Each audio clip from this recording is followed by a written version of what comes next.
Sweet. Welcome, guys. Thanks for doing this. I'm excited. This is the first TPB live with the crew talking about news and whatever comes up.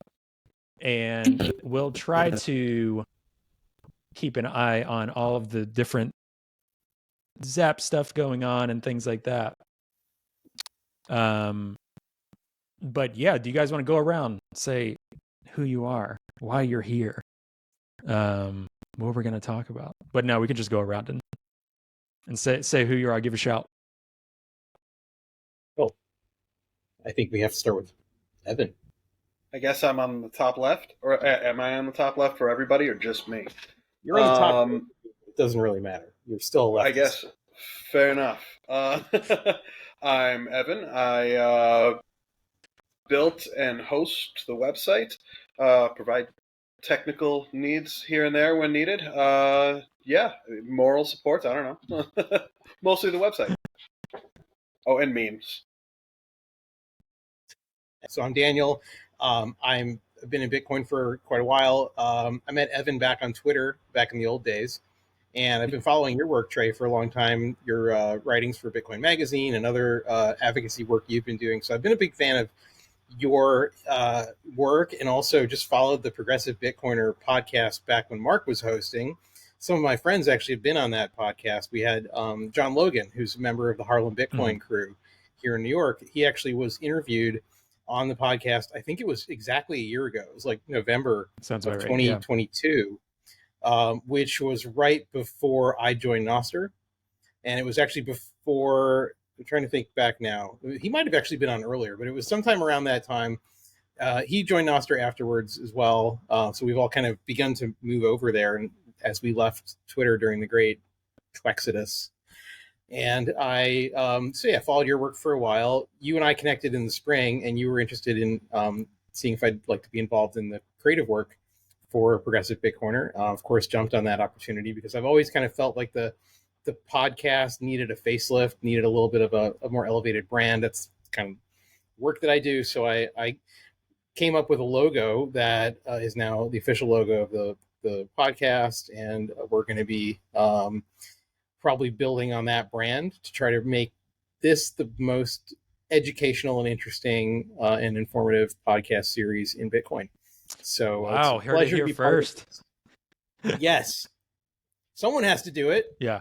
Well, Daniel, I'll also add, this was all via Nostr, because I found all done via Nostr and done via Zaps, by the way, because you zapped me for the that's right the logo. Yep. Yeah, and so much of it was easier to connect with people on Nostr with how, the good and the bad of it is with how small the Nostr community space was and still is. It was easier for me to connect with people that I wanted to via Nostr, whereas Twitter can be a bit more overwhelming, especially people with kind of larger audiences. Like I was more easily able to connect with Lynn and have more back and forth with her on Nostr than Twitter, where it's flooded. You get no engagement. So I thought that was interesting. Nostr Lynn is the best Lynn. Yeah, and for sure, maybe the best person on Nostr right now. I'm so addicted to her writing. Like when she first joined, she was kind of doing a lot of long form posting, and it was very kind of it was informative, but it seemed a little dry. And then somehow over the past few weeks, she began to open up and revealed a lot about her background, her personality. And it's really, I think as she's been evolving into her personality on Nostr, she's realizing she can be more genuine. Mm-hmm. She can say a lot of the things that she can't say on Twitter and other places. And it's really feeling like, this is the transformative nature of the community there. How I think it brings out really interesting aspects of all of our personalities and allows us to kind of reinvent who we are online in an environment full of people that are supportive and not there to tear you down. So go Lynn. Sure. I'm excited to see what the future brings for her and for other big names, Bitcoin and other areas that come to Nostr. For sure. Damien, you haven't gone yet, have you, in my multiple absences? I have not gone yet. Evan, can you move, if your cell phone is close to your microphone, can you move it away from your microphone? Okay, I thought that was me for a second. Yeah. Is my cell phone making noise? No, it's the there's radio interference between the cell phone data and good to I can hear know. the Yeah. data going in. So when I was a kid, my dad's BlackBerry used to do that all the time when I Yeah. was like Yeah. playing video games or like had headphones in. So that sound is like nostalgic for me. It was like, oh yeah, like playing Yeah, that's like fucking the Roller old Coaster computer Tycoon. speaker noise. Yeah. Yeah. Anyway, Yeah. cool. Thanks, David. My name is Damien. I edit this show, and I am a video and audio producer. I've been in Bitcoin since 2017. I've worked in Bitcoin since 2021, something like that, for a bunch of different companies. And I produced the mining pod for a long time, so I did a lot of mining content. I worked for What Bitcoin Did for a little bit, doing their video editing, and worked for Casa, but a bunch of stuff. Anyway, that's me. I'm like the guy behind the guy. Sweet. Yeah, Damien was a lifesaver. I mean, when I first came into the pod, I was trying to do a little bit of stuff on my own. Damien had reached out previously, being like, "Hey, if you never need help, let me know." I was like, "Okay," it was this whole thing of like, it's really hard, I think, in the Bitcoin space when you want to do something and like, first of all, just Bitcoiners in general trying to raise funds to do anything, right? And then second of all, trying to do a creative endeavor while having a full-time job. Third of all, being new to this, just so much, right? And I did something. I was spending hours and hours and hours for it to sound like shit. And I was like, okay, I have a few options here. So and then I made some different rounds, and I connected with Damien too. And just that Damien has been so gracious and honest in feedback, and just so great with putting out like a great product for this show that's made people actually want to listen to it and engage with it. So I mean, thank you all, because you all have been so incredibly helpful to this show and to just the mission and what we want to do, and giving it more legitimacy and more of an audience. So I truly could not do it without any of you all, and you all have given so much time and energy into this. So whenever I say we at TPB, this is what this looks like, and take all of their input into everything we do. So thank you all. And for this first TPB live, I was like, what better way to do it than with you guys, kicking this stuff off. Thank you for having us here. Of course. Sweet. So where do we want to start? Damien made such a great little list of stuff for us to go over, and there's so many different ways that we could go with these kind of updates and shows, right? With any of the news, any of the updates, some folks that are come on here will be progressives, will be from the left, talk about those type of things. In large part, that's probably a lot of what we'll do here today. Some other times it might be a little bit different. But it's been super busy, guys. Came on and off. Let me let him back in. It's been super busy. So maybe we start with Argentina. There was a presidential election that happened recently. A lot of different takes on, how do you pronounce his last name? Malay? I don't even know. Malay, I think. Okay. There's several different takes, and I'm going to share an article really quick because it made me laugh a little bit. Let me see if I pull up the right one here. Okay, can you all see this one here? Yep. Cool. So Rolling Stones, tantric sex and dog cloning, a guide to Argentina's Trumpy new president, which I just thought was so good. Just so funny. So first of all, there's two different ways that, mainstream media is going to have a field day with this, right? One of my, not fears, but one of my thoughts is like, okay, mainstream media is going to associate this guy with like right wing, Bitcoin is right wing. Just keep doing that. We're the fun stuff we're used to. Also there is some truth to some of these things. So, just wanted to go around, just wanted to get your take on, what your thoughts were. I think for me, maybe initially this is a bit unexpected. It seemed like a few weeks ago, there were some thoughts that he might not be the leading candidate. And then all of a sudden it seemed like it crept up in the few days leading up to it. He was the leading candidate and then won the election. So I wanted to get your take on Argentina.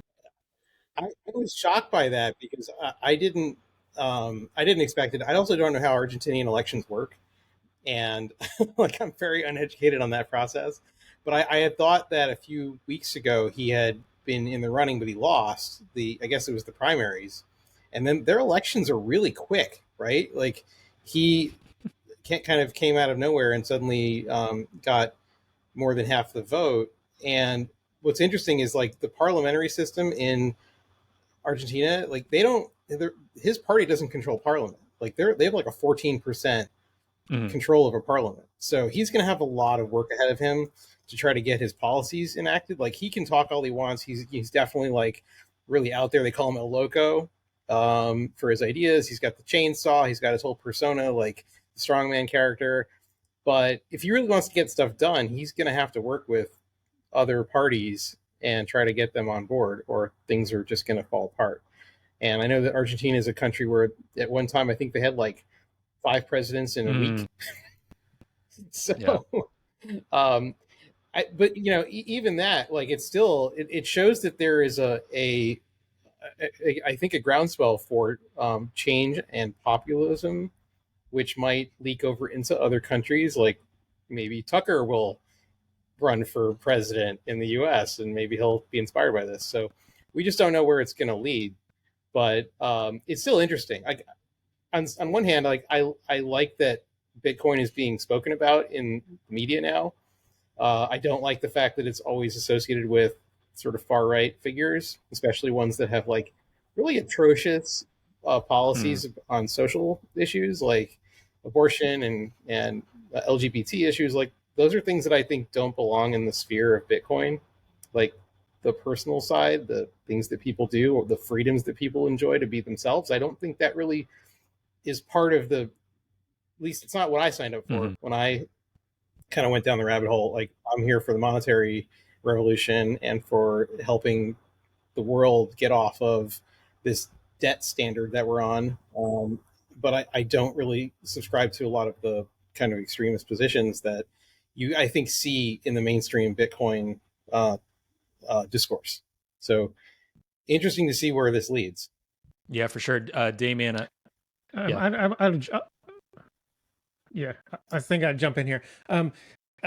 So like when we said we were going to talk about Javier Milei today, I was like, okay, I got to actually figure. I just been seeing the memes and stuff. Like I don't know who this guy is, right? And so I went down a little bit of a rabbit hole last night about like who this guy is. I think it's interesting to set up the problem state of like why the populism is so popular there right now. And their Argentina's average inflation has just came in at 115% in October, year over year, and they have systemic corruption all throughout their government, and that's I actually saw quite a few people saying that on Peter McCormick's film that he shot down there. They're just like they're all corrupt kind of stuff. This is how they're kind of seeing their government, and the poverty rate is 40%, and I'm not actually sure what the unemployment rate is, but like I mean, anytime you're going to have poverty rate so high and all of this kind of stuff, you're going to have people willing to turn the table over. Yeah. Right? Like this sucks. Let's do something else, right? But I went down the rabbit hole of like, what is these guys' policy positions? And I thought I'd just rattle off some of the stuff that he believes. So from a philosophy standpoint, people are thinking of him as a anarcho-capitalist. I think a lot of people in Bitcoin say that. He's also like a classical liberal is what he kind of describes himself as, and or a minarchist. Like he's a it. And then the other thing about it, this is like the U.S. media wants to paint him as like he's like Trump, right? No, like all of these countries have their own special kind of crazy. like this guy is his own special kind of Argentinian crazy. And I would put him like as much smarter than Trump. Like he's a really smart guy. But he wants to shrink government. Emojis on this. I want to bang that. I wish. I have to pay for that package. I'm just kidding. He wants to. He wants to shrink the government. Which is fine and all. He thinks that social inequality is a hoax. He opposes unions, which I am not down with. He wants to privatize energy, like like the large energy producers in the country, especially oil, I do believe. And he wants to privatize infrastructure such as roads. So he wants all of that to go private. And I mean, one of my problems with that is that you're going to create monopolies. Like that goes private. That goes to one company, right? What else? One of his quotes was, "I will ally with all of those who believe that the left is the enemy." And like, you're not like how are you going to run a country? Like half of the people in the country don't like you. You know, like half the people in the country are your enemy. So like, what is how are you going to run a country? Like, how is that possible? And he called the Pope a communist. Oh yeah, probably not the first time he's heard that. He opposes abortion, and he wants to actually overturn that right. I think they had a referendum a couple of years ago to put abortion into their law, and he wants to repeal that. He opposes euthanasia.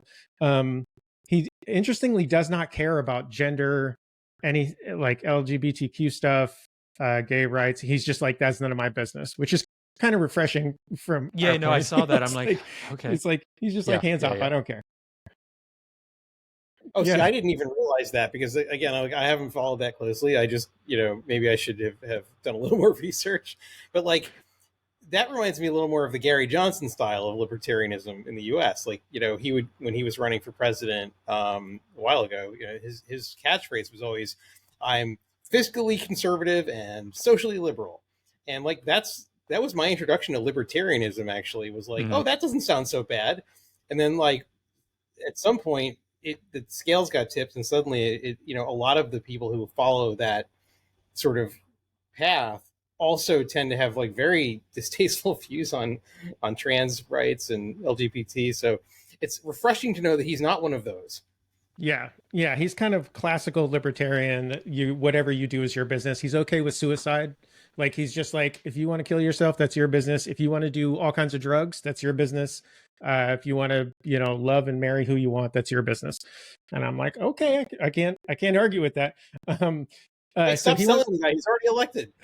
So he does have a few redeeming qualities. Yeah, I mean, like some of the stuff, like that's the whole thing. Is like you can't copy paste Trump Right. onto this guy. He's his own special kind of something. He wants unrestricted gun ownership. He wants restricted immigration into the country, and he opposes vaccines. I mean, all vaccines. And I get not even stepping into the COVID stuff, but like measles, mumps, rubella, polio, like those things. You stop vaccinating for those things come back with a vengeance. So anyway, that's kind of list of that I came up with of all the beliefs of this guy. So I thought I'd just put that out there. They were actually like judging him on like what he actually believes and like not what some memes talk about or whatever. He's like, I mean, you said like the difference between Trump. I mean, a lot of U.S. politicians, what's maybe good or bad, depending on what we're focusing on, is he seems like a very principled person with actual beliefs. So some of these things, when he says something, part of me is like, he probably really feels and means it. Trump has said something different on any different occasion to keep himself in favor or out of trouble or in trouble or whatever, right? And that's a lot of U.S. politicians operate that way. But this guy seems very convicted on certain things, and some things people will be like, "Yay!" Some things people will be like, "No, that sucks." So that's very interesting, like troubling with things like abortion. And yeah, I mean, it's one of those things, and maybe the broader thing too of, I don't need to echo this, but it is just hilarious and funny. Of there's a different way to say, oh, cool, like this regulator or this politician is like in favor of Bitcoin, or I almost view it personally as like, okay, they're not trying to strip away rights from people, cool, and Bitcoin's one of those things. That's when I'm kind of like, okay, cool, but I'm not like, oh, like, let me praise you and do whatever you say or want after that, or let's, be best friends. It's just like, cool, like, stay off of that. It is interesting when people are like, oh my gosh, this is the Messiah, right? With any Bitcoin announcement and any politician, that rubs me as a progressive the wrong way. And I know it rubs some other Bitcoiners the wrong way that are completely on the opposite end of me. I've seen a bit of all of that. Trey, you had Dennis Porter on recently on the podcast, and I don't recall if he ever got into the topic of the single issue voter, which is a thing that he was heavily promoting Yeah. a while back. It was mostly like, when I was on Clubhouse, he was pretty well known there, speaking about that. And to me, that feels dangerous, right? Because that tends to create a cult like behavior where you will just excuse any behavior by any politician as long as they're giving you lip service on the one thing that you want to hear. And I always get skeptical of any of that, which is why I'm like kind of very averse to political advertising and messaging. Like, I don't believe anything I hear, and I want to see results. I want to see actual policies before I feel like I'm willing to vote for someone. But being a single issue voter on Bitcoin, I think might help you miss the important issues that would affect other people's lives, your life, in ways that you might not be paying attention. I've chatted with him about that offline. Go ahead, Evan. Go ahead. I was going to say, I completely agree that I think being a single issue voter on any issue, Bitcoin, any other issue, is just giving yourself permission to ignore bad things about the candidate or about the whatever it is around it. It's what it's always felt like to me is, well, I'm voting for them because they give me this. Well, yeah, but they might hurt lots of people in the process or whatever else, side effects might be. Yeah, I think, one of my maybe more progressive take of mine, and I don't mean just like lip service or just saying this is the right thing to say, but in a lot of different societies and a lot of different things I look at is like, look at different minority groups and how they react on certain things. So one thing that I noticed is some women in Bitcoin were expressing some certain opinions about, this presidential candidate and abortion, and just like got a lot of shit on Twitter about this, which was like disturbing but predictable. Also, it's Twitter, X, whatever. That's going to happen no matter what the fucking topic is. But different things like this, and Bitcoin is one of those things where it's like, let's be honest, you get really happy, and it's kind of a tendency we have to all fight within ourselves if we're being real. I don't mean literally necessarily us, but just thinking of like, okay, so what if this presidential candidate, it didn't and it won't, pumped Bitcoin to 500 grand? Like, okay, then there is a greed element in everyone with Bitcoin and these things. And I think people being honest about that rather than this, libertarian value thing. I'm like, no, you guys are interested in like pumping your bags, and you're making that very abundantly clear. And that's a factor. I want to see Bitcoin succeed, but I want to see it succeed for everyone, not just for one branch of politics. Because if that's the case, then it's not going to work the way that anyone wants it to. It will never become a universal global currency adopted by the world if you also have to subscribe to a specific worldview in order to be accepted by other people who use it. That's never going to fly. And it's a fantasy that I think some people have. And Bitcoin may change the philosophies of people over time, and it might make us more responsible as human beings to each other and for ourselves and our actions. But saying you have to already have read 10 books on Austrian economics before you can even send a Satoshi, like, that doesn't work. You can't really expect that of people. Yeah, I just wanted to jump in here. I was not able to find any quotes where he was positive on Bitcoin. He's basically neutral on Bitcoin. He's basically like, let the free market sort it out. People can decide whatever they want to spend as money. So just like, I wanted to kind of put that on the record as like, he's not pro Bitcoin. He's just like pro people do what they want. Damien, I have news for you. He's also a shitcoiner. A couple of years ago, no. right? Yeah. Really? So I have to go find the article, but it was a couple of years ago. He was involved in some sort of crypto scam that wrecked a bunch of people. I posted the article link on. I definitely shared that link or something. Yeah. So always look deeper, because anyone who says they're into Bitcoin, like my famous New York City mayor. Mayor Adams is also a shitcoiner. Fall from grace, this guy. And the guy from like, you just don't have to look that deep to find out like what they really are all about. And a lot of them are really just, about self-enrichment, and Bitcoin happens to be a useful tool because the Bitcoiners who follow them also can be useful tools. Emphasis on tools.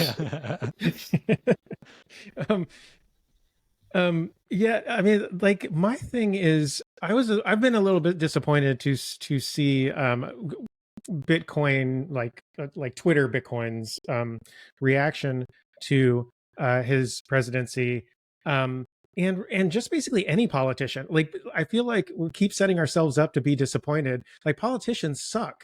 Politicians are like, they're gonna break your heart every time.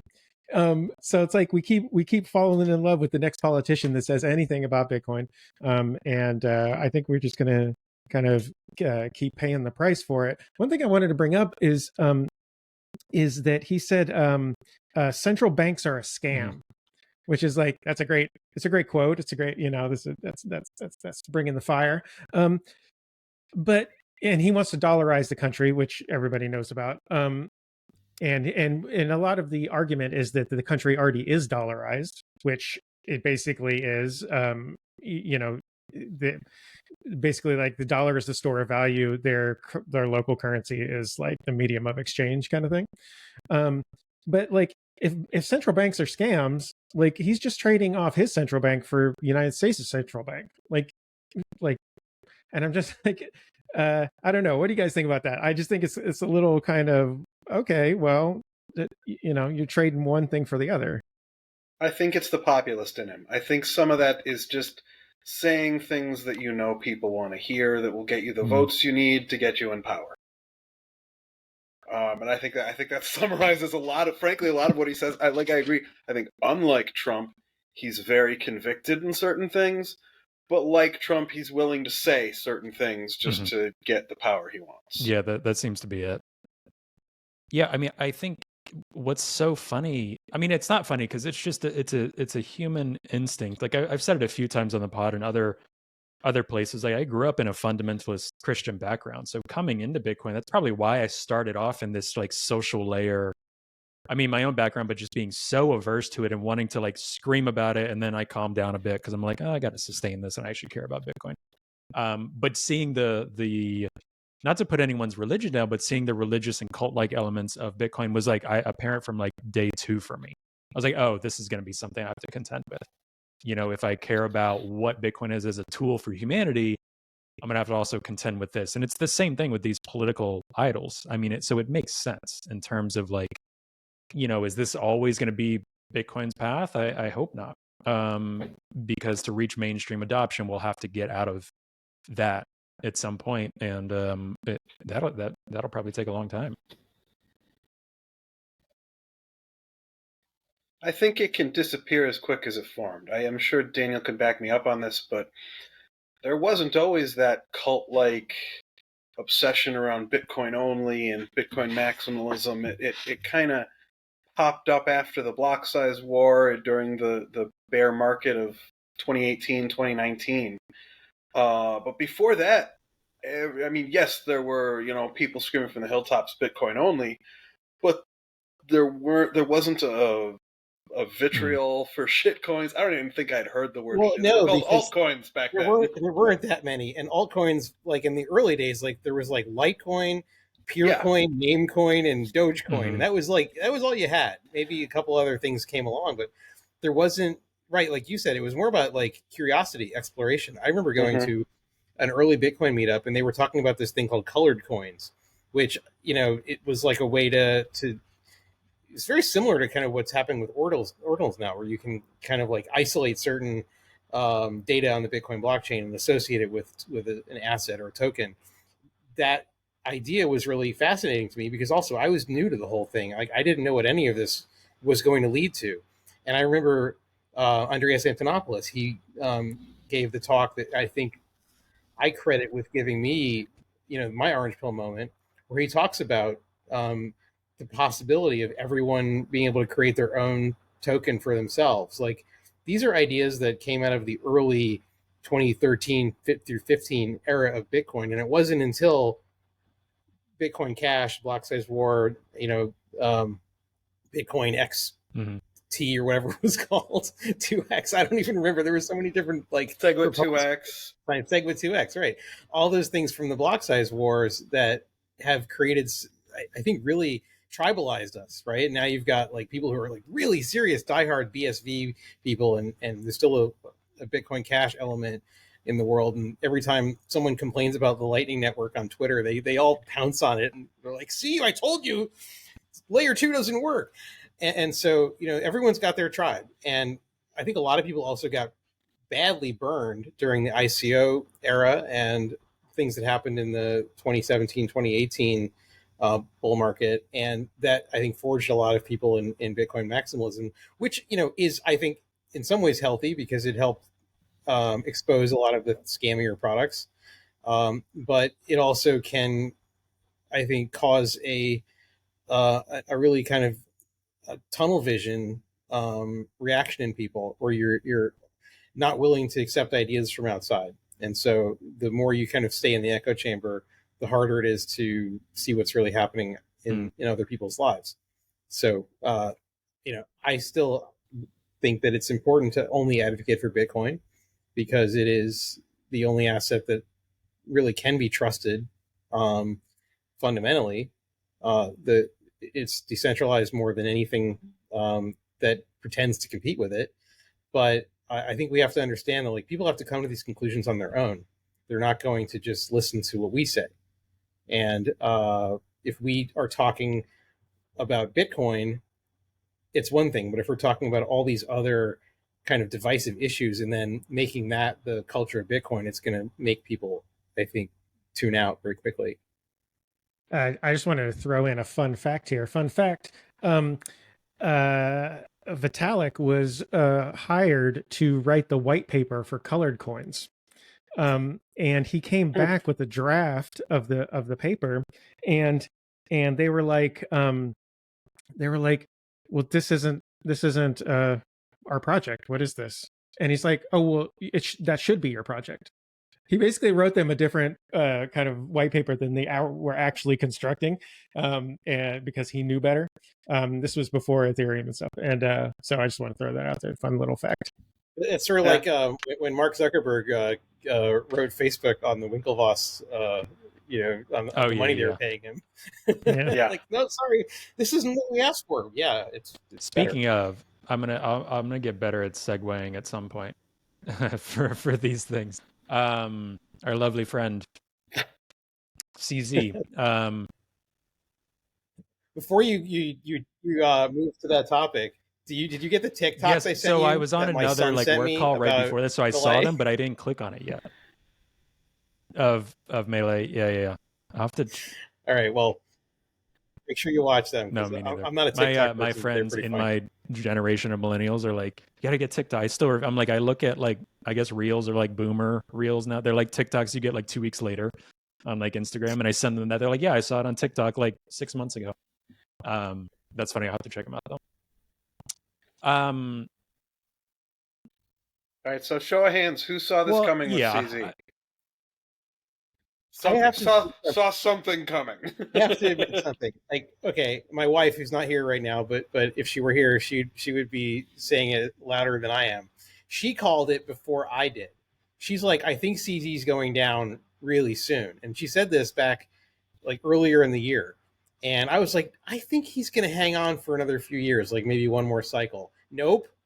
She was right. I should have listened to her. Yeah, I mean, I posted nothing groundbreaking. It's kind of just what did you expect at some point, right? And the people that mainstream media would be like FTX, Binance, everyone has their different case. And I posted on Nostr. This could have been a while ago. It was 2 months ago. I was like, CZ is smarter than SBF. That's the main reason, and he still is, even with this plea deal, even with. There's up to, let me scroll down to it. I think up to 18 months. They may want to charge more, I saw as well, in terms of actual prison time. We'll see if he faces any. He might get 6 months. He might get 18. He might get more than that. But it's you're running an offshore exchange that you're not really keeping tabs on what exactly is happening at all times on this. You're engaging with U.S. customers when not following U.S. law. And you're just expanding beyond belief. So you've actually got the funds there, dude. You're actually killing it business wise.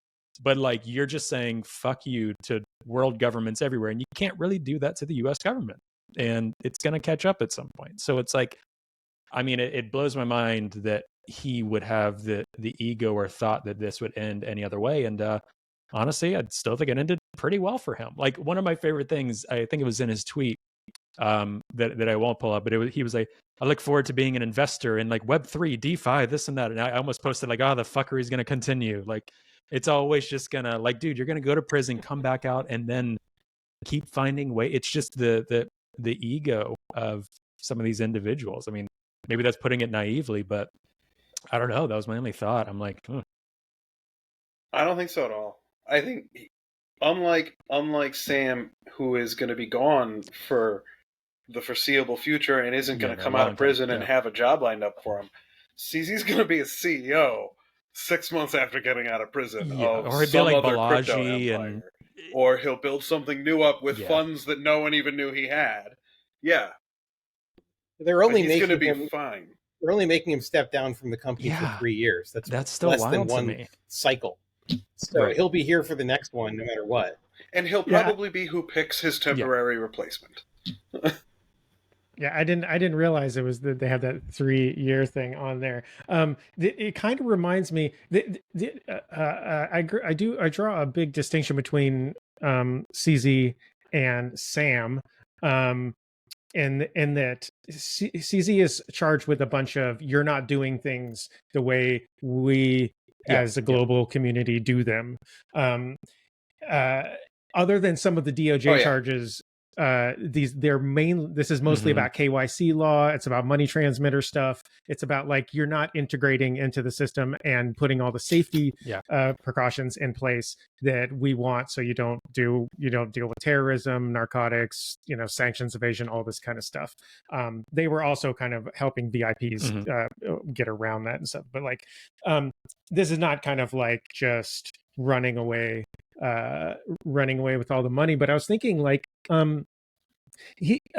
there's been talk about like how much jail time he's actually looking at, and and the highest I've seen, the number thrown around, is 18 months. And I'm just like he gets to do all this, and like, I don't even know how much money he has, but it's got to be just a crazy amount of money. And you like take an 18-month vacation and was it something like it's just 60 billion? It's like, totally worth it. The payoff is totally worth it. I'm trying to think if his net worth is pretty insane. I would be willing to bet we don't know all of his net worth. There's no way he doesn't have funds. He's a multi-billionaire. Let's put it that way. It's probably not as high as what I just said at all, but it's up there. I mean, Sam just committed just blackout fraud. Yeah, like this was fraud with customer funds. This is a different story, and this isn't to like support CZ or anything. I think these people are egomaniacal and just perpetuating that word that's overused, but the fiat system, just this game of profits, and I'm going to help fix the world by running a really greed infested company. That's just classic capitalism. Yeah, they weren't taking money from their customers. They were just laundering money for drug lords. Yeah, I think unfortunately just that old thing. Yeah, but the same difference. When you zoom back though, when you zoom out, unfortunately, what the world sees is one billionaire who scammed people and one billionaire who's trafficking money for bad people. What's the difference? Right. They're the same bad. And by the way, I did just look it up. Okay. His net worth is $10 billion. And it's all that he'll survive prison just fine. That's all they associate with. Like, oh, Bitcoin, the CEO of Bitcoin got arrested. Gosh, you're still in Bitcoin? Yeah. Like these Bitcoin guys went to prison. Yeah. Oh man. Anything else on weekend? We've got like a million topics we could go into, but I mean, we could talk about Janet Yellen and what her comments, but I see this as like, this is the culmination, or maybe even just like the opening act of the next phase of where they really are going to start attacking exchanges. Kraken is under the gun now from the SEC. Coinbase has already been through it. Gemini's going through a lawsuit. Like, I think the goal here is to really, they claim they want to integrate all of the crypto markets into the U.S. banking system. I don't see how that's possible. And it seems to fly in the face of all the decentralization that Bitcoin offers. But if they make it impossible, oh no, he's gone again. If they make it impossible for people to transact off of centralized exchanges, that's a problem. Like someone posted the other day a screenshot from a user in Singapore, a Coinbase user in Singapore, who they had a message on their screen that says, "You are not allowed to withdraw to this address. You can't withdraw anything from Coinbase to a cold storage address in Singapore." Right? And so what's to prevent them from trying to do that here? Making it you either have to whitelist every address that has to be either another exchange or a specific address that they can identify you as, or not allow you to do it at all. And then we saw when the last, it wasn't even a law that was enacted, it was just proposed. Immediately, Swan went ahead and started preventing customers from accessing certain addresses. So they're going to, I think, react very extremely ahead of time to these sort of overtures without even having to pass laws. Yeah, I just want to jump in here about Janet Yellen. I watched that whole press conference yesterday, which I know probably a lot of you did. And the kind of seriousness of which that press conference came off. I mean, they had the Attorney General there, so they had the DOJ, the CFTC, and the Treasury, and they're all just like super serious. And they want to hold this up as like a huge victory, which it kind of is for them, because like the $4.3 billion in penalties is the largest fine that's ever been levied against a financial firm for anything. Oh, by the way, I was want to point out laundering money for drug cartels. HSBC is famous for that. So like they actually, there's this whole thing about HSBC modified their cash drop units so they could fit suitcases in there, because all the money was coming in suitcases. So, and they wanted to help their customer. Yeah, they don't want these little whippersnapper upstarts like Binance cutting in on their business. Yeah. So like, you know, the traditional system has a long history of laundering money for cartels. What was the other thing? Oh, but I want to say like the Janet Yellen and the crackdown on all this stuff is I went to the SEC website last night and I looked up like what are all the cases pending or cases that have been brought just this year. So there are 27 cases against crypto firms that have been brought just this year. They have a special page dedicated to it now. It is definitely a thing for them. And this includes like Coinbase, Bittrex, Kraken, Genesis, Nexo, and Justin Sun. So like this is for me, it's just a large continuation of this like sweeping, you know, they're trying to kill the industry, obviously, or they're trying to do something to the industry. But they're taking a really big swing at it. Like, you know, this is kind of like the most they can muster without trying to like just ban things. What do you guys think? It's hard for them to go too far because, again, like there are a lot. I mean, Coinbase had this whole campaign they ran over the past year about how many Americans own any type of cryptocurrency, and it's a lot. I mean, it's a lot more than I even expected. And they also broke it down by age group. They broke it down by political leaning, and it is across the board. It's not specific to any one party, like any one age group. I want to say this could easily be a fact check thing, but I think it's like 20% in the 20s or something of people, because it's so easy, right? Think about how many people have like a Robinhood account. They're like, oh, I forgot I have $5 of ETH or something, right? So it's a lot of people. That's what it is. Yeah. But what it means is that if people start seeing that being taken away from them, they're going to get angry, and they're going to talk to their Congress people and begin to write letters, and like there will be a backlash. They can't go too hard. So I think what they're trying to do is sort of soft shoe this into the next cycle to try to convince people to move towards things like ETFs, which are safe, Yeah. right? Safe, and onto exchanges, which are notoriously safe.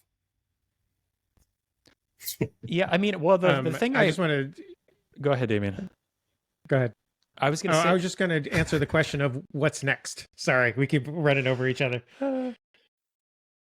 Obviously, my thing is Tether is next. Obviously, I think everybody, there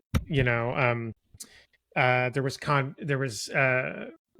Congress, I can't remember, Loomis said the other day that like we need to take down Binance and Tether, and they're going to roll up Justin Sun with Tether because most of Tether is happening on Tron now. And so like they're going to, I mean, I expect probably before the end of the year, we're going to see another one of these with Tether. What do you guys think about that? Didn't Tether just announce that they were getting heavily involved in Bitcoin mining like yesterday, or that was a couple of weeks ago? Yeah, they did. Mm-hmm. Yeah, they're starting to get into mining as well. Yeah. Share Odell's. I just had it up on I've given the up screen, on assuming Tether is going down soon. I feel like Tether has been on the edge of being taken down for 5 years now. It just keeps different news keeps, and then it fizzles away, and it just keeps chugging on. Yeah, there's a couple of things I can throw in here about this is my black box Tether knowledge. There was testimony in Congress because I watched the whole congressional hearing, the recent one, and there was a line that just nobody like it was a one line thing, and I don't know if anybody caught it, but they said that the person said that Tether's U.S. treasuries are held with Cantor Fitzgerald in the United States, and that's the first time I've ever heard anybody say where their treasuries are held, because it's always been this kind of black box thing with Tether. So yeah, I don't know, Cantor Fitzgerald. That's who's dealing with their billions of dollars of treasuries. When I heard that, and that, yeah, because all they had ever said was that they have bank accounts around the world, and they wouldn't disclose it. I assumed it was places like the Cayman Islands and Switzerland and Seychelles, like Monaco, like places you would expect. But yeah, they didn't announce the actual custodian. Yeah, and the other thing is like Tether, the amount of treasuries that Tether holds is not insignificant at this point, as the global supply. It's like I can't put a number to it, but it's like a single digit percent or something. But like that's not that small. It's not insignificant. So like, yeah, you could take down Tether. You're gonna take down some of your treasury market as well. Well, maybe that's the whole plan, is to become too big to fail. I think that's why they're treading lightly. Yeah. I mean, I think like that's what. I mean, Binance, they're so different in so many ways, but yeah, Tether is, I think, and I said this as well, I think Coinbase is trying to be we will like bow down and we'll do everything. The regulators tell us we'll sell our children if we have to, and our organs, like we will do it to be the only one left in town, whatever it takes, right? And they're posturing a little bit, but at the end of the day, they'll bend to whatever. Yeah, Tether was probably second in line in terms of trying to be as simple, right? Like in terms of their business structure, in terms of their reserves and all of this, like I think outside of regulation, which sounds very silly because it's a huge critical part of this, but their actual government and their treasury and all of this, like pretty legit, like massive amount of funds, right? Like they're doing a better job than others about showing what's under the hood, things like that. A lot of them are Bitcoiners that are there. It's interesting. I'd say there are a lot of Bitcoiners that are supportive-ish of Tether and of like stablecoin use with Tether in the developing world, or at least see why people are doing this. And that's a whole nother conversation about stablecoins, which I'm not a fan of. So we talk about kind of necessary use. But yeah, this will be really interesting. I mean, I shared kind of something from Odell on Nostr, I mean, that a lot of people have been saying, and this was a giant seizure that was mentioned. So they're kind of working hand in hand with authorities. But yeah, I put it could be a month, it could be another 6 months out of just massive, like just right at the knees, like with Tether and operations. There again, I don't see a way around this, whether it's good or bad. And I think it's troubling. Also, I'd be weary of cheering on regulators, this kind of regulation through enforcement mentality. whatever it is.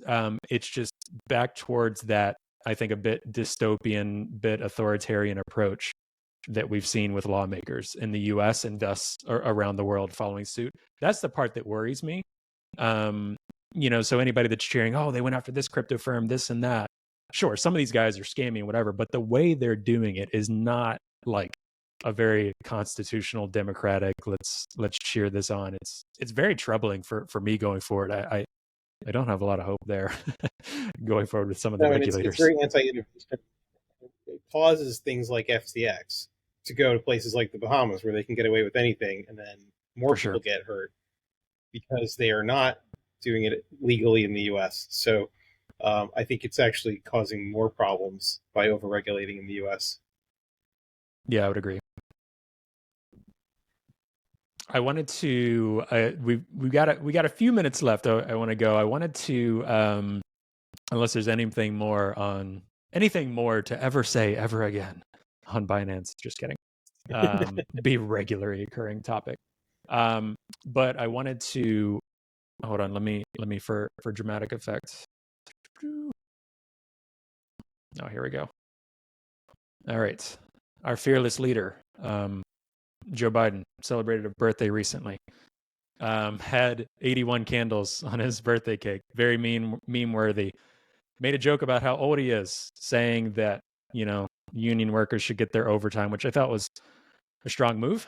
Letting people know, yeah, I'm old. I get the joke, and I'm still here and still going to run. So, this isn't necessarily a conversation and what I'll say is a lot of progressives have a lot of different thoughts on this. A lot of progressives are probably in the camp of screw this guy. Some are kind of like, well, what are our options here? So maybe, it's not necessarily to talk about that, but just when you see images like this, and when we're thinking about the upcoming political cycle, what do you all think we're getting into? Are we heading into just a Biden versus Trump? Is there any hope for any legitimate kind of progressive coalition at a government level? Is all of this just pointless because we're Bitcoiners?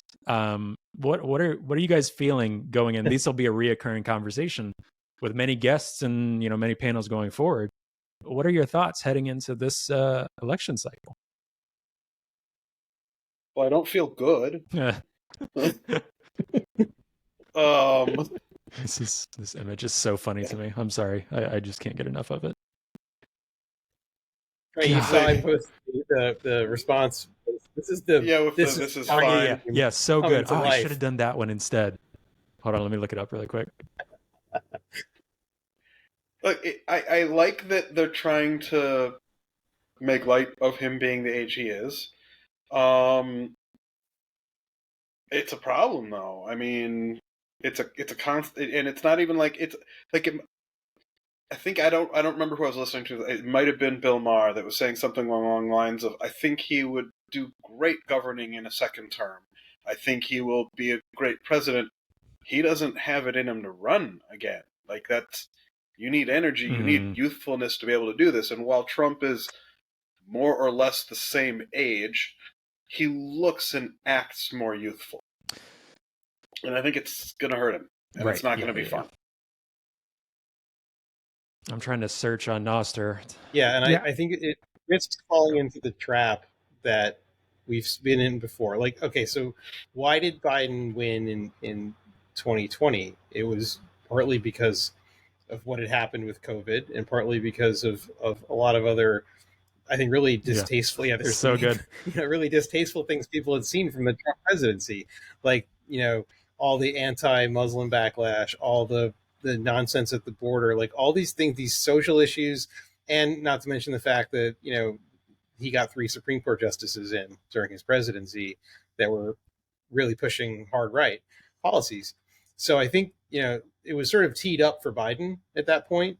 Trump looked bad during that time, but he's had time off to go do some golfing and go hang out at Mar-a-Lago. And I think he's been reinvigorated in his later years to take another crack at it, which is his last attempt. And I feel like, just like in 2016, the Hillary Clinton campaign didn't know what they were doing and what they were dealing with. And they tried to run a campaign from the 90s against this guy who was kind of a shapeshifter. So I don't know if the Democratic Party has learned their lesson from that. It doesn't seem like they have, because it seems like the same old that we always get from them. Yeah, my two sats are just like, I can't get excited about this. I just can't get excited about Biden running again. Trump having another term is just apocalyptic to me. But I also can't get excited about Biden. I'm just like, I don't know. I just can't get excited. It's exactly where I am. And two, I have some friends who are in like the LGBTQ community, and I've had some conversations with folks, and I get it, and also start by saying I am not in that community. And then also I've heard some people say, well, at least with so-and-so, I won't have to worry about my reproductive rights or something like that, right? And so they'll say, let's all go gung-ho for Biden, or let's all go, and even logistically, some of my personal philosophy on this, that shit is going back to the state level, at least for now. For instance, like I'm here in Massachusetts. A lot of us are in states that have that protected.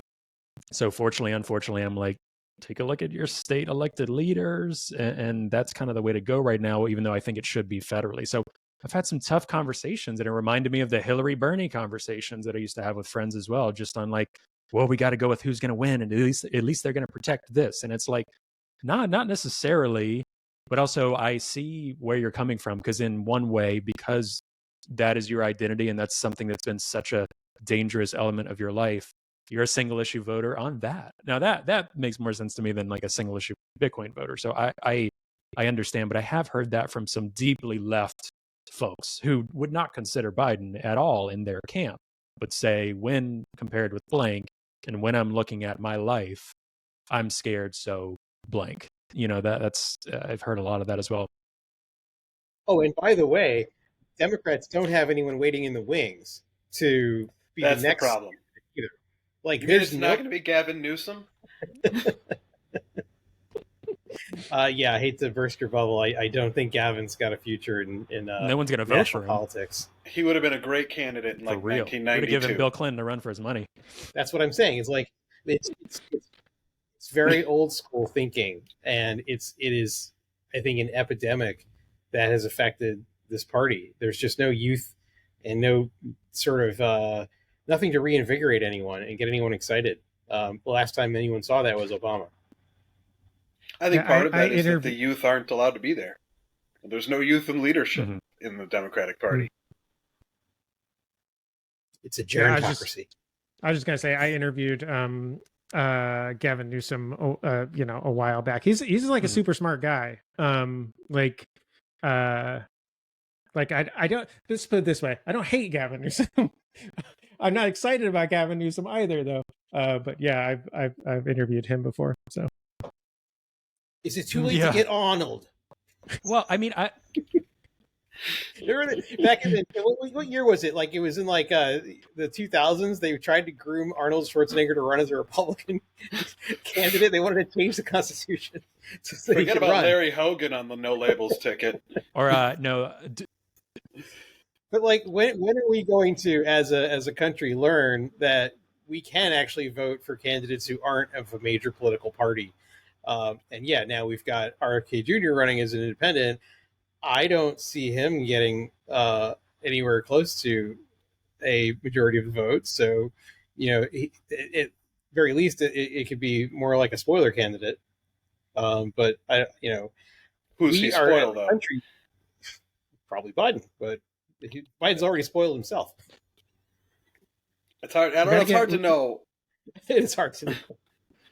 We got to resurrect Nader. Is Nader still alive? Oh, yeah, he didn't he die a few years ago? I think so. Wait, did he? I was a Nader guy. I totally voted Nader, though. We like, you can complain about Nader all you want. He did, I think, throw the 2000 election to Bush, but he also was the guy who got seatbelts in cars. Ralph Nader, don't forget that. Yeah, can't forget. Ralph Nader's still alive. He is still alive. He is still alive. He looks more with it than years Biden, old. I will say. Good for him. It's hard to tell how recent this photo is. 89 might be too old. Just a little bit. Yeah. And like, as we just learned from Senator Feinstein, by the way. Literally.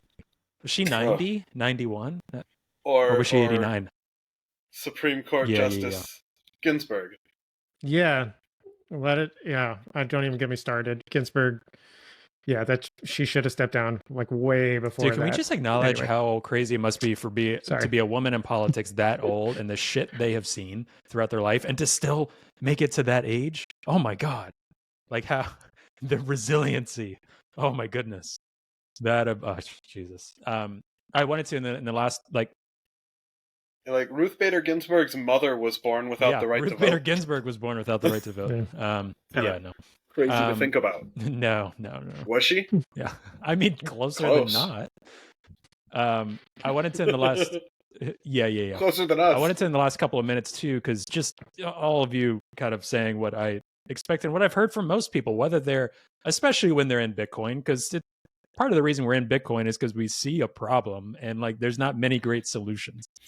But even my friends, like not anyone's really like excited about it. And like Logan wrote about this a while ago, the screenshot I have up here, and I'm going to talk with Logan on the podcast about this very topic in a couple of weeks, and just have a sit down with him to dig into this more. But I really like the way, because so much of like what we do with the podcast, or just if anyone says they're from the left or progressive or whatever, it's like, what does this mean? Oh, this means this means that, blah, blah, blah. It's just so exhausting. And Logan kind of put into words what I was like, I can't, that's what I would have written if I could, or that's like kind of articulated for me personally with this capital P progressive, lowercase progressive concept. And Daniel and so many others been talking more about like, I'm trying to get ingrained in people's mind TPB more than the progressive Bitcoiner, because people just get so turned off, but it's like, it's still, anyway, I mean, long story short, the TLDR on this is like capital P progressive is exactly what you see with someone like Elizabeth Warren,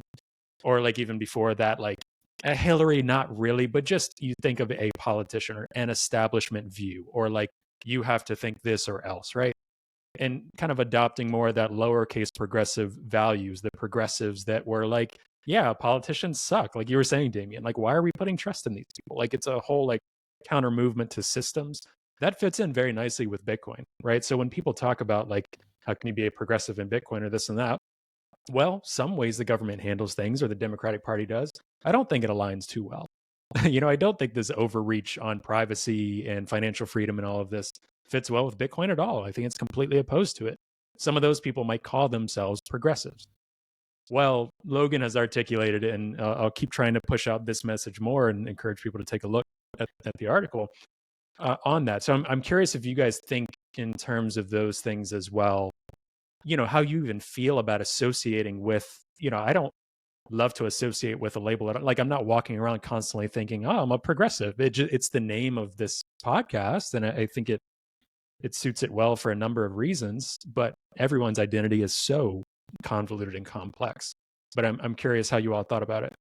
I would go back to Jason Meyer.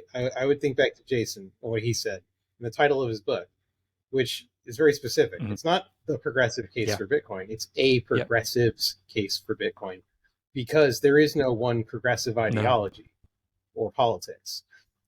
We don't fall in line with mainstream thinking, like maybe you might see in other parties and other movements. I think we're extremely diverse, and that's an advantage. We're more decentralized that way. But it's an ideology, or it's a worldview, if you want to go broader, that allows for a lot of debate and a lot of differing opinions, and we can't all come together on every issue.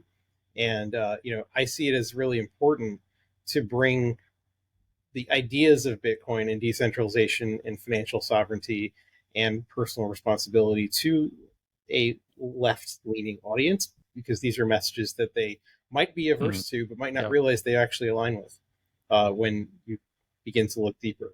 So, and because we know, I've said this before, Bitcoin's not going away. Like, that ship has sailed. It's going to be with us for the rest of our lives, and probably for the rest of human existence, however long that is. And so we have to get on board, because if we don't, then we're all going to be at a disadvantage. So it makes sense to be part of this in whatever way you were able to be, even if it just means learning how to use a wallet. learning how to self-custody. Like all those things are really important, and they'll become more important in the future.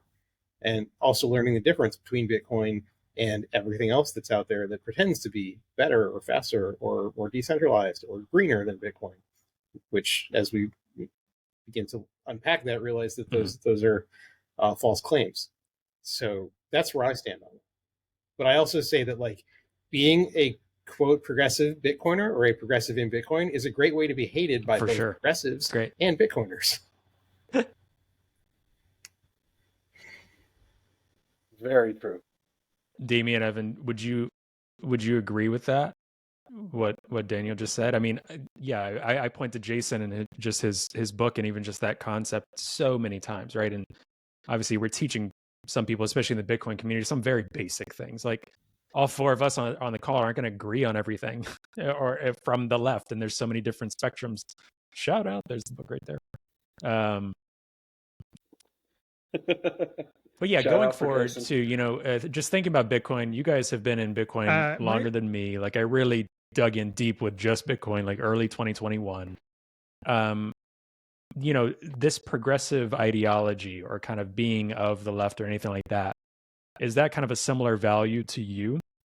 Not in terms of like the actual like personal held beliefs and values about like, whether it's any like restorative justice or whether it's like abortion rights or the environment, things like that, but just politically, has that since changed in all of you as the time has gone on in Bitcoin?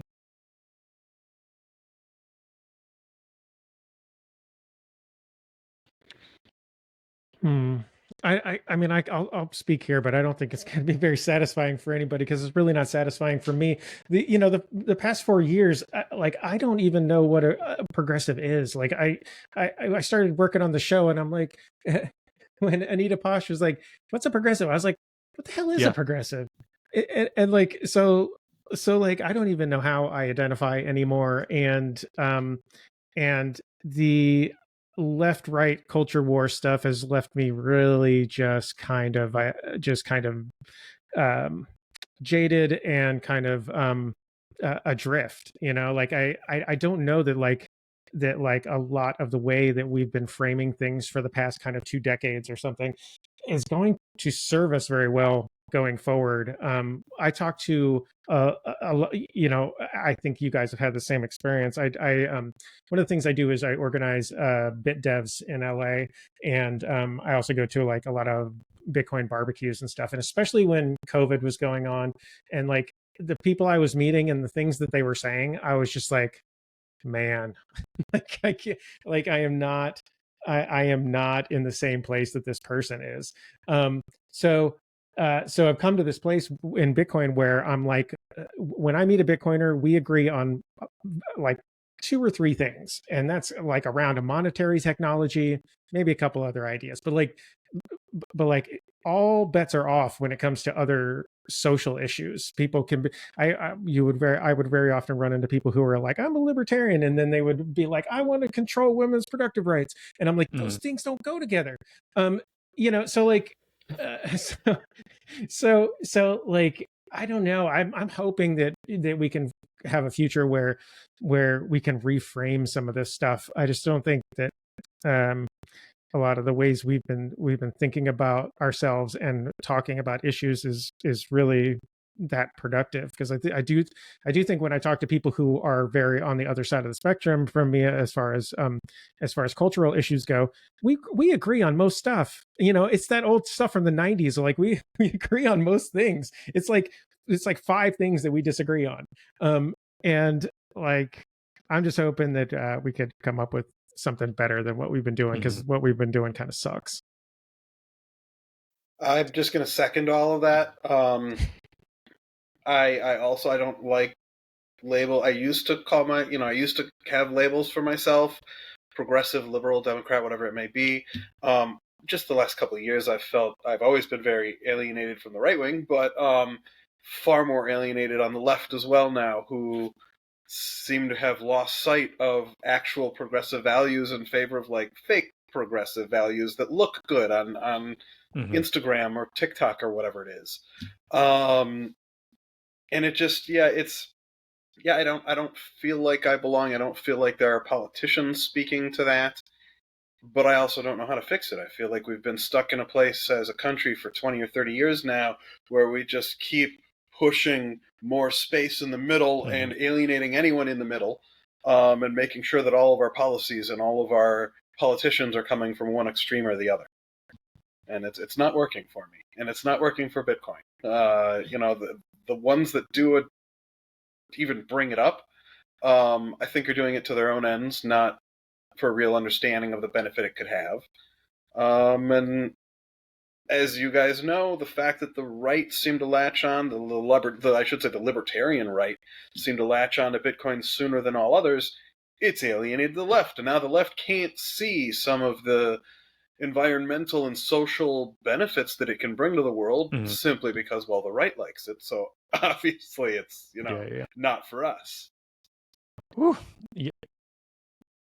But that's a constant Yeah, I feel the same way. struggle. I mean, I mention it sometimes, every now and again to you guys, but it's almost like a daily or weekly, like whether it's just with the podcast, it's just this constant mind fuck of like this word and this like, is it doing good? Is it doing harm? And I don't think it's doing harm, but it's like we're trying to communicate something. It's so complicated. I think trying to communicate so many different things either through this pod or just as a Bitcoiner and then coming from the left progressive. I mean, so much has changed since COVID on and towards a more dystopian authoritarian view of like Democrats in Congress. I think that was the big split for me.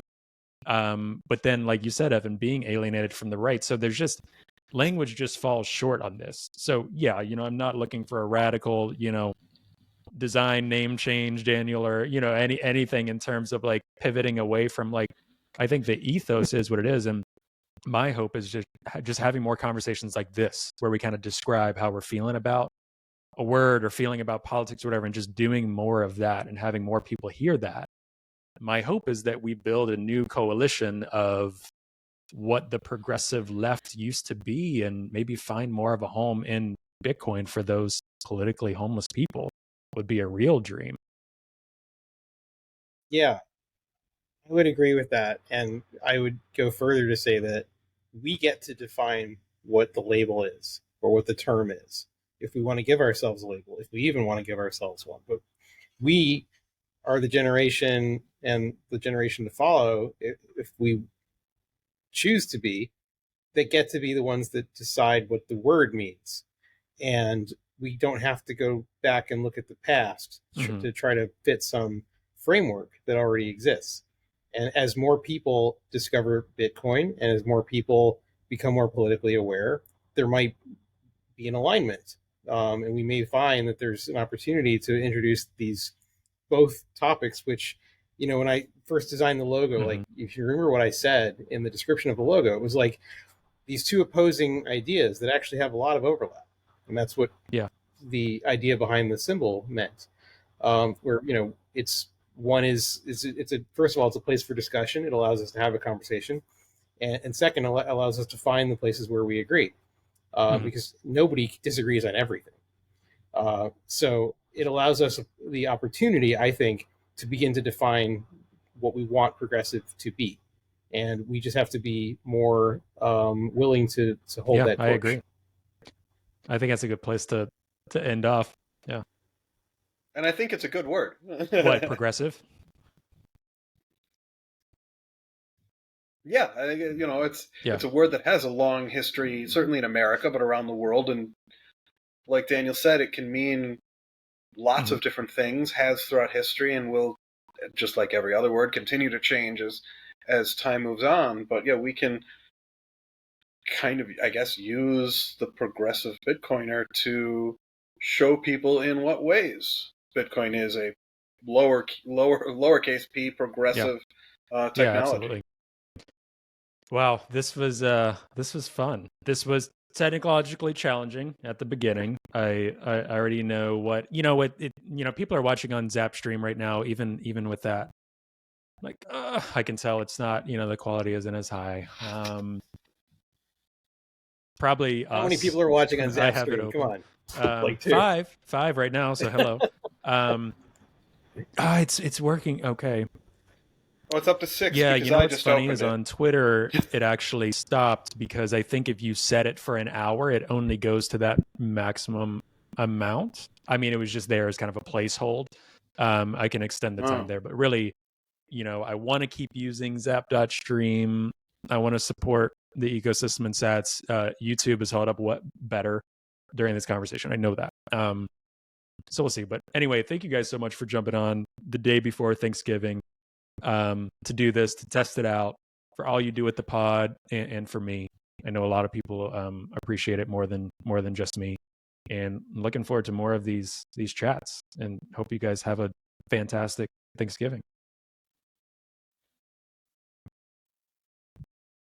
Same to you. Same to you all. And same to everyone who's hopefully. watching. They'll watch the All recordings. 4 of you. Yeah, Cool. thanks for All having right, us thanks, on. guys. Happy Thanksgiving.